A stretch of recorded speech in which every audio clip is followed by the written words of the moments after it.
Hello out there in YouTube land. Welcome to episode number 1 of the Tinfoil Hat Economist. Today's topic, does central bank quantitative easing work? And the answer is probably not. Okay, so I've reviewed a lot of the academic and institutional literature on quantitative easing, and it seems to me a fundamental is being missed. And that is that we have globalized capital or asset markets. And money is a fungible commodity. I'll have a funny story to tell you about fungible commodity and money at the end of this video. So we have about $85 trillion in the global stock market. Looks like about $115 trillion in the global bond markets, and about $200 trillion in world property markets. All of these are ballpark figures, but round it off and you get about a global asset or capital market of about $400 trillion. So between 2008 and 2014, the U.S. Federal Reserve, that is the central bank of the United States, purchased about $4 trillion in securities, almost $1 trillion in mortgage-backed securities, mortgage-backed bonds, pools of, and the rest in U.S. Treasuries. This was called quantitative easing. Other central banks, Bank of Japan, People's Bank of China, European Central Bank, and I'll get to some second-tier banks like the Bank of England, and surprisingly, the Swiss National Bank, interesting story there too, also engaged in quantitative easing. However, they could have been engaged in quantitative tightening or easing, and it's a globalized capital market. So it's wrong to say, well, the U.S. Federal Reserve did this and interest rates in the United States did that. In fact, Mark Carney, governor of the Bank of England, has pretty much said, in fact did say, that long-term rates are set on global markets. We've lost control of long-term interest rates. So we have this gigantic globalized capital or asset market, and the Federal Reserve injects $4 trillion into it. Now, what effect would that have on a defined geographic area?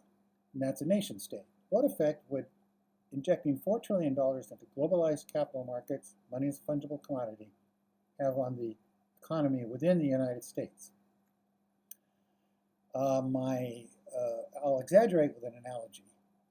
If you had a balloon and you wanted to inflate it, let's call that balloon the U.S. economy, you could inject air into the balloon, or you could lower global atmospheric pressures globally, and the balloon would inflate. And the Federal Reserve is stuck. I mean, it can do some things with bank reserves, but you can't really force banks to lend.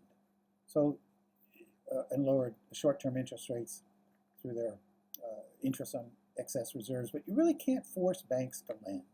So the Fed tries to do this through quantitative easing, but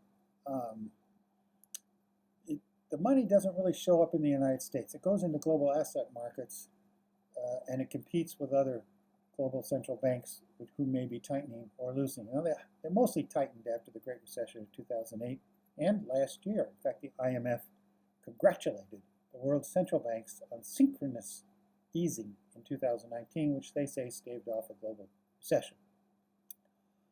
Okay, so what does this mean?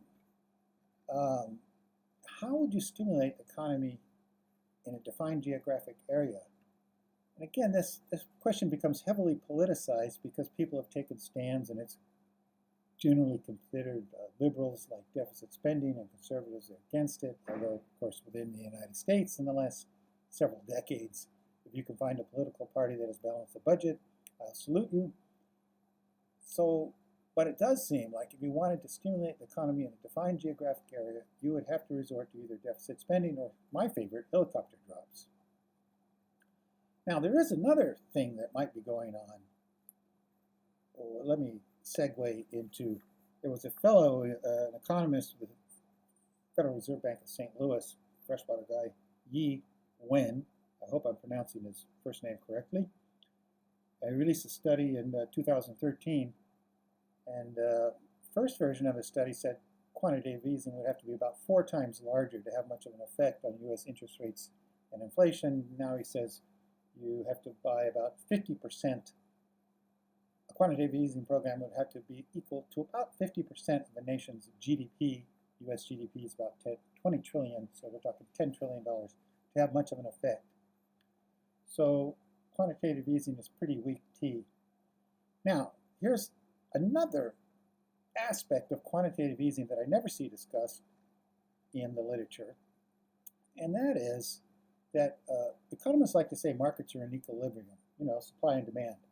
And so you have global capital markets and investors are deciding whether to invest, stocks, bonds, property, or consume. And there's an equilibrium there.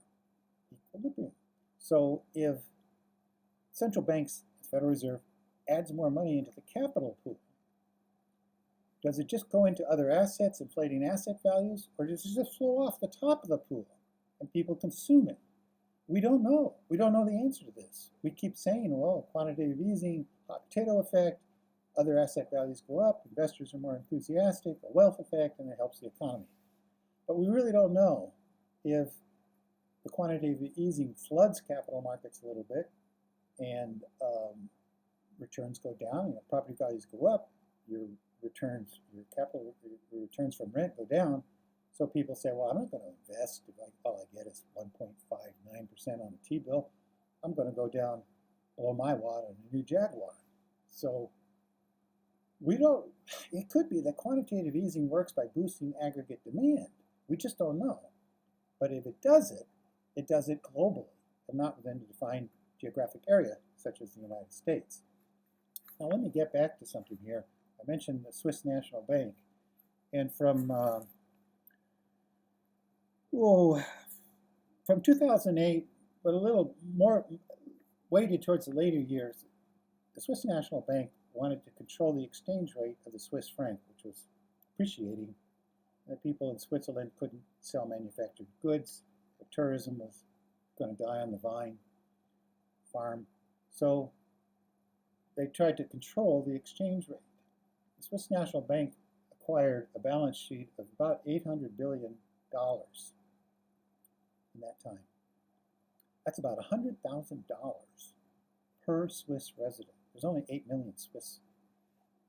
So this quantitative easing program dwarfed, in relation to the Swiss economy, anything tried in any other nation, including the United States. And yet Switzerland, just their GDP and their unemployment and their inflation and their interest rates just limped along like they always have: slow growth, low inflation, low interest rates. So if quantitative easing was expected, they conducted it, and it did not seem to have much of an impact on the.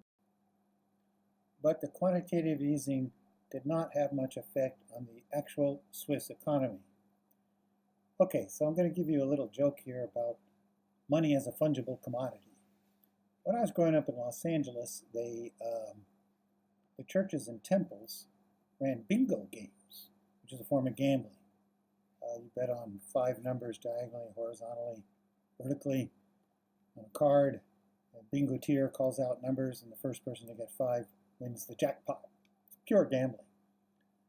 But the churches and temples began to run bingo games, which are illegal in the state of California, unless you were a church or a temple. This led to some backlash, and the state of California decided you could run bingo games, but only if you took the money, profits from the bingo games, and invested them into the church buildings and grounds, the capital budget of the church or temple or mosque, and not for, you weren't changing the church deacons into a bunch of gambling hall operators. They couldn't, no money could go to their salaries. So imagine you had a church in year 1, $100,000 in the capital budget, and $100,000 salaries, and then they start a bingo game in year 2. They take that money from the bingo game, they put it into a special church account at the bank, capital budget, they put $100,000 into the capital budget. They got $100,000 in the capital budget, all from the bingo games. Now they have $200,000 in wages and salaries, the money they collected from the church goers stayed the same. They had 200,000 from churchgoers, but now all that money goes into salaries. So did the bingo money go into the church capital budget, as you could prove as an accountant, or did the bingo money go into salaries? Well, the nice thing about macroeconomics and a lot of other things is no one is ever wrong. And that'll be my sign off. And I hope to see you on episode 2 of the Tinfoil Hat Economist, coming to you at the speed of light.